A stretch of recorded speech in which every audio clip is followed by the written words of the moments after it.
West ইন্ডিজের জন্য এই ম্যাচটি শুধু জিততে হতো না, বড় ব্যবধানে জিততে হতো।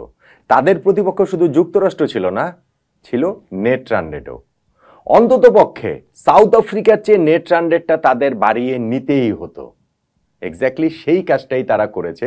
যুক্তরাষ্ট্রকে 9 উইকেটে হারিয়েছে 55 বল হাতে রেখে, এবং তাতে করে নেট রান রেটটা তারা দক্ষিণ আফ্রিকার চেয়ে ভালো করে ফেলেছে।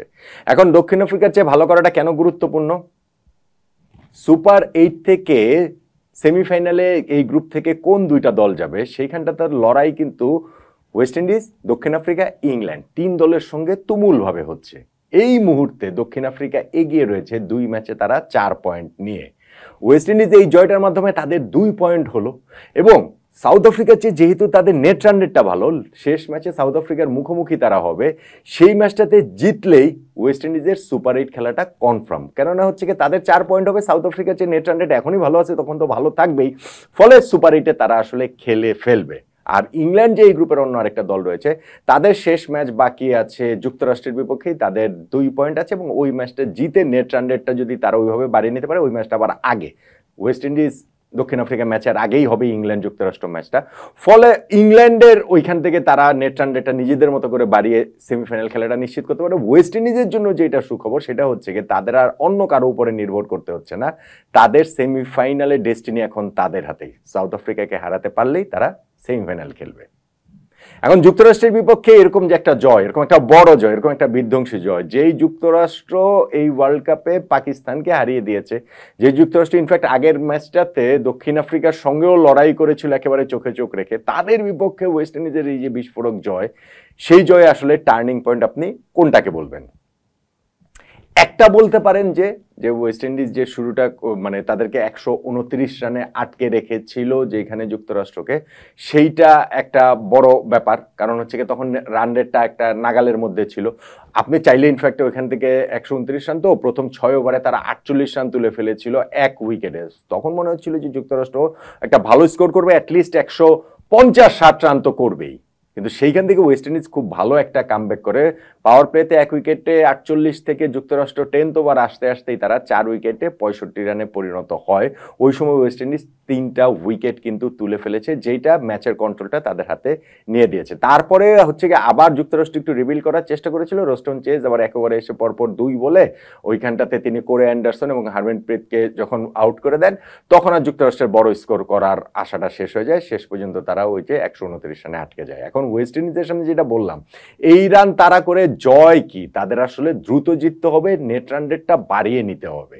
সেই চেষ্টাটা তার একদম প্রথম থেকেই একেবারে ভিজিবলই ছিল। এইখানে জনসন চার্লসের সঙ্গে ওপেনার হিসেবে নেমেছিলেন সেই হোপ, যিনি এই ম্যাচটা নাই খেলতে পারতেন। ইনফ্যাক্ট ওয়ার্ল্ড কাপে শুধুমাত্র একটা মাত্র ম্যাচে তিনি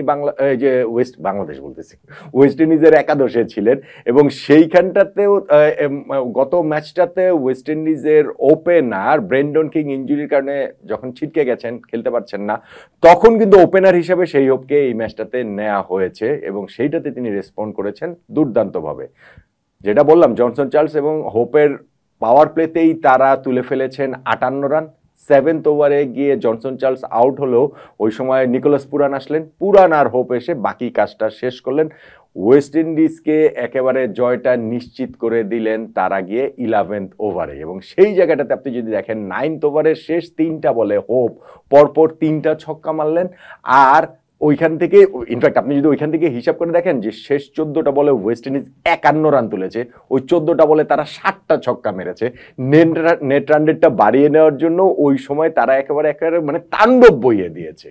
শেষ পর্যন্ত সেই হোপ, যার এই ম্যাচে হয়তো খেলারই কথা ছিল না যদি ব্রেন্ডন কিং সুস্থ থাকতেন, তিনি 39 বলে 82 রানে নট আউট ছিলেন। 4টা 4-এর সঙ্গে তিনি 8টা ছক্কা মেরেছেন। আর নিকোলাস পুরানো এইখানটাতে হচ্ছে 12 বলে 27 রানে অপরাজিত ছিলেন, 3টা ছক্কা তার ইনিংসেও রয়েছে।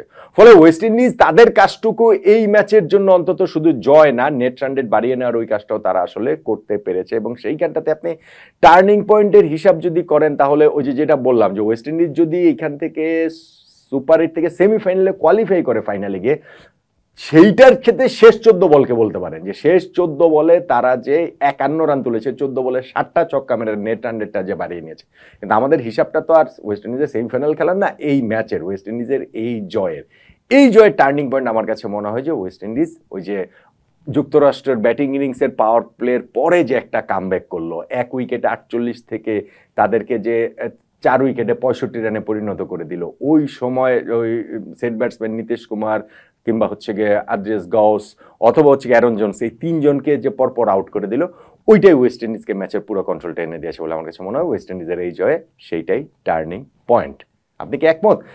এবং আপনি এই গ্রুপের থেকে ওয়েস্ট ইন্ডিজ এবং সাউথ আফ্রিকা লাস্ট ম্যাচে প্রবাবলি, সেটা ওয়েস্ট ইন্ডিজের জন্য তো বটেই কোয়ার্টার ফাইনাল, সেটা সাউথ আফ্রিকার জন্য কোয়ার্টার ফাইনাল হয়ে যেতে পারে। এই দুই দলের মধ্যে ওই ম্যাচটাতে কোন দল জিতে সেমিফাইনালের টিকিটটা পাবে বলে আপনি মনে করছেন? জানাবেন নাকি?